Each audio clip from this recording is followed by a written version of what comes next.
మిత్రమా, నీవు అడుగు ముందుకు వేయగలిగితేనే దూరం అన్నది దగ్గరవుతుంది. నీవు చెమటను చిందించగలిగితేనే జీవితంలో దేనినైనా సాధించగలుగుతావు. నీవు ఎప్పుడు గెలిచిన వారిని ఆదర్శంగా తీసుకో, ఓడిన వారిని ఎప్పుడు అనుభవంగా తీసుకో. అప్పుడే నువ్వు జీవితంలో ఏదైనా సాధించగలవు. నీలో ఏ శక్తి సమర్థలు లేకున్నా పర్వాలేదు, కానీ సోమరితనాన్ని మాత్రం దరిచేరనీయకు. ఎందుకంటే సోమరిపోతూ దేన్ని సాధించలేడు. అలాగే నిన్నటి గురించి భయపడేవాడు నేడు పోరాడలేడు, నేడు పోరాడలేనివాడు రేపు గెలవలేడు. గెలుపు కావాలి అనుకుంటే భయం వదిలేయాలి, భయం పోవాలి అంటే పోరాడి తీరాలి. జీవితంలో ముందుకెళ్ళాలి అనుకున్నప్పుడు కాలం నిన్ను వెనక్కి లాగుతుందని భయపడకు. ఎందుకంటే వెనక్కి లాగబడిన బాణమే వేగంగా ముందుకు వెళ్ళగలదు అనే నమ్మకాన్ని కోల్పోకు. విజయం తప్పకుండా నీదవుతుంది మిత్రమా. నిప్పు, అప్పు, పగ ఈ మూడు తామంతట తాము తరిగిపోవు, ఎప్పుడు పెరుగుతూనే ఉంటాయి. అందుకే నిప్పును ఆర్పివేయాలి, అప్పును తీర్చివేయాలి, పగను సమూలంగా తుంచేయాలి. వీటిని ఏమాత్రం మిగిల్చినా అవి వృద్ధి చెందుతూనే ఉంటాయి. అలాగే తెలివి పరులతోనూ, మూర్ఖులతోనూ, మిత్రులతోనూ, యజమానితోనూ, మనకు ప్రియమైన వారితోనూ, మన రథసారథితోనూ, కాపల వాడితోనూ, వంట వాడితోనూ, నీ తమ్ముడితో ఎప్పుడూ స్నేహంగా మెలగాలి. వాళ్ళతో ఎప్పుడూ వాగ్దావానికి దిగకూడదు. ఎందుకంటే వాళ్ళతో గాని శత్రుత్వం పెట్టుకుంటే వారు ఎప్పుడైనా ఎటు నుంచి అయినా నీకు హాని చేస్తారు. ఒక్కొక్క సమయంలో వాళ్ళు నీ ప్రాణాలు తీయడానికి కూడా వెనకాడరు. నీ శత్రువు చిన్నవాడు అని తక్కువ అంచనా వేయకు. ఎవరి వెనుక ఎంత బలం ఉందో ఎవరికి తెలుసు. రావణుడు అంతటి వాడే హనుమంతుడిని తక్కువగా అంచనా వేసి చివరికి ప్రాణాల మీదకి తెచ్చుకున్నాడు. ఇది గుర్తుపెట్టుకో మిత్రమా.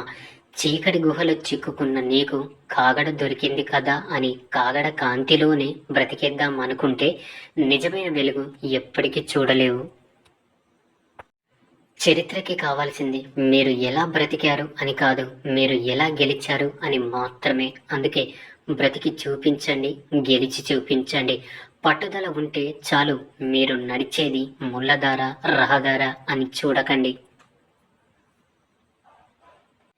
ఏ దారి నుండి అయినా గమ్యం చేరవచ్చు. ఎందుకంటే ఉదయించే సూర్యుని ఆపడం ఎవరి తరము కాదు. వెలిగే లేదని చీకటిలోని స్థిరపడిపోకండి. నీ జీవితంలో చిరునవ్వే ఇక రాదని వేదనతోనే సర్దుకుపోకండి. ప్రతి పనిలో కష్టం ఎదురవుతుందని వెనకడుగు వేయకండి. మీ ధైర్యం తోటి భయాన్ని దాటి ముందుకు వెళ్ళండి. జీవితంలో సంతోషాలు తక్కువ, బాధలు ఎక్కువగా ఉన్నాయని బాధపడిపోకండి. ఎందుకంటే చెట్టులో ఆకులు ఎక్కువ, కానీ పూచే పూలు తక్కువ. కానీ అందరూ పూసిన పూలని చూస్తారు, కానీ ఆకులను ఎవ్వరు పట్టించుకోరు. ఇది గుర్తుపెట్టుకోండి మిత్రమా.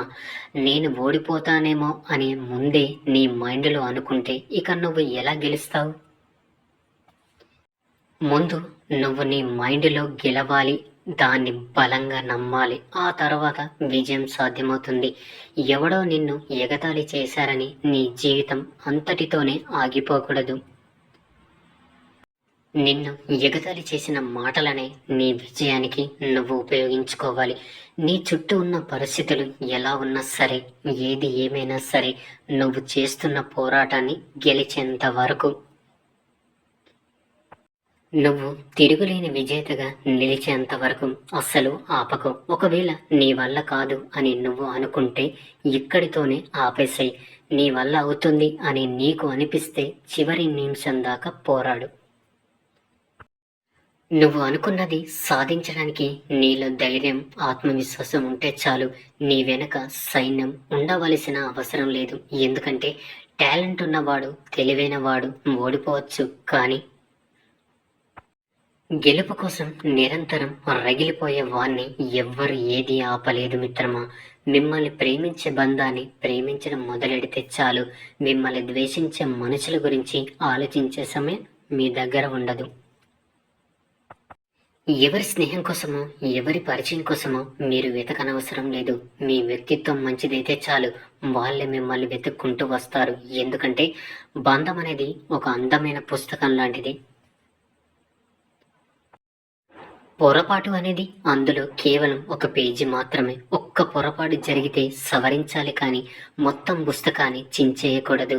చనిపోయిన తర్వాత శవానికి నిప్పు పెట్టే వాళ్ళకన్నా బ్రతికున్నప్పుడు మనసుకు నిప్పు అంటించే వాళ్ళే ఎక్కువ. మంచి మనసున్న వ్యక్తిని ఒక హద్దు దాటి బాధ పెట్టకు, కష్టపెట్టకు. ఎందుకంటే అందమైన అద్దం కూడా పగిలితే పదునైన ఆయుధం అవుతుందని గుర్తుపెట్టుకో. మన మంచితనానికి విలువ లేదు అనేది ఎంత నిజమో, మన మంచితనమే మనల్ని కాపాడుతుంది అనేది కూడా అంతే నిజం. మిత్రమా, ప్రతి స్టోరీకి ఒక ముగింపు ఉంటుంది. ప్రతి స్టోరీలో ఎన్నో అధ్యాయాలు ఉంటాయి. ఒక్కో అధ్యాయం ఒక్కో అద్భుతం. దేవుడు ఆలస్యం చేసిన మంచి చేస్తాడు. ఆలస్యం వెనుక అద్భుతాలు జరుగుతాయి. ఓపికతో ఎదురు చూడండి. లోపాలు, లోటుపాట్లు అందరికీ ఉంటాయి. వాటిని అధిగమించిన వారే విజయానికి అర్హులవుతారు. మిత్రమా, లక్ష్యంపై ఉన్నంత శుద్ధ శక్తులను లక్ష్య సాధనలో సైతం చూపించాలి. అప్పుడే విజయం నీదవుతుంది. కష్టం అందరికీ శత్రువే, కానీ ఆ కష్టాన్ని కూడా చిరునవ్వుతో స్వీకరిస్తే సుఖమే నిన్ను ప్రేమిస్తుంది. జీవితం ఎల్లప్పుడూ ఒకేలా ఉండదు. మార్గం పొడవునా పువ్వులు, ముళ్ళు ఉంటూనే ఉంటాయి. ఎందుకంటే విధి విధానాన్ని తప్పించుకోవడం ఎవరికీ సాధ్యం కాదు. మిత్రమా, ధైర్యం, భయం రెండు ఒకే చోట ఉండవు అనుకుంటాం, కానీ భయం అనే ముసుగు వెనుక ధైర్యం దాక్కొని ఉంటుంది. మన భయం నుండే ధైర్యం పుట్టుకొస్తుంది. బ్రతుకు మీద బాధ్యత లేని వాళ్ళకి భవిష్యత్తు మీద హక్కు ఉండదు. మిమ్మల్ని సాన పెట్టడానికి సంఘర్షణల మధ్యకి నెడుతూ ఉంటుంది జీవితం. తట్టుకుంటే రత్నమై వెలుగుతారు, తప్పుకుంటే రాయలేని మిగిలిపోతారు. మిత్రమా, ఒకరితో ఒకరు మనసు విప్పి మాట్లాడుకోగలిగితే ఈ ప్రపంచంలో 90% సమస్యలు వాటంతటవే తగ్గిపోతాయి. అపార్థం చేసుకునే దానిలో కనీసం 10వ వంతును అర్థం చేసుకోవడానికి ప్రయత్నిస్తే ఎన్నో సమస్యలు మటుమాయమవుతాయి. నీవు ఒకరి గురించి చెడుగా చెప్పి నిందలు వేసి వారిని ఎంత తక్కువగా చేయాలని చూసినా వారి వ్యక్తిత్వం వారిని ఎప్పుడు ఉన్నత స్థాయిలోనే ఉంచుతుంది. కాబట్టి ఎప్పుడు ఎవరి మీద చెప్పుడు మాటలు చెప్పకండి. మిత్రమా, నీ పని నువ్వు చేసుకుంటూ ఉన్నా నిన్ను బాధించేవాళ్ళు, విమర్శించేవాళ్ళు ఎప్పుడు ఉంటారు. కానీ నీవు ఒక మాట గుర్తుపెట్టుకోవాలి. ఆటలో గోల చేసేది ప్రేక్షకులే, కానీ ఆటగాళ్ళు కాదు. ఒకరిపై పగ తీర్చుకోవాలనుకుంటే వాళ్ళని ద్వేషించనవసరం లేదు, తిట్టనవసరం లేదు, కొట్టనవసరం లేదు, అవమానించాల్సిన అవసరం కూడా అంతకన్నా లేదు. వారి ముందు నువ్వు అనుకున్నది సాధించి నవ్వుతూ జీవిస్తే చాలు. మనం చేసే పని మనకు నచ్చితే చాలు. మన అంతరాత్మ ఒప్పుకుంటే చాలు. అందరికీ నచ్చేలా ఉండాలంటే మన జీవితం సరిపోదు.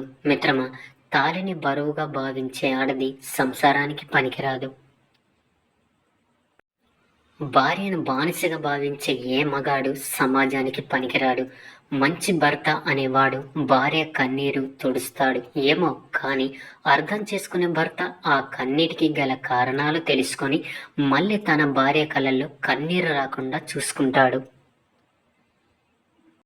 మృదు స్వభావంతో కష్టాలు రానివ్వకుండా చూసుకున్నవాడే నిజమైన భర్త.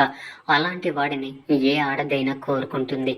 భర్త మనసును అర్థం చేసుకున్న భార్య తనకు దూరంగా ఉండడానికి ఇష్టపడడు. అలాగే భార్య ప్రేమ అర్థమైన భర్త తనని విడిచి ఉండలేడు. ఏ బంధానికైనా ప్రేమ, నమ్మకం ఉంటే జీవితాంతం కలిసి ఉంటారు. మిత్రమా, జీవితంలో సుఖంగా ఉండాలి అంటే 3 విషయాలు గుర్తుపెట్టుకోవాలి. 1, జరిగినది మర్చిపోవాలి. 2, జరుగుతున్నది గమనించాలి. 3, జరగబోయేదానికి సిద్ధంగా ఉండాలి. వీడియోను నచ్చితే లైక్ చేయండి. మరిన్ని వీడియోస్ కోసం మన ఛానల్ని సబ్స్క్రైబ్ చేసుకోండి.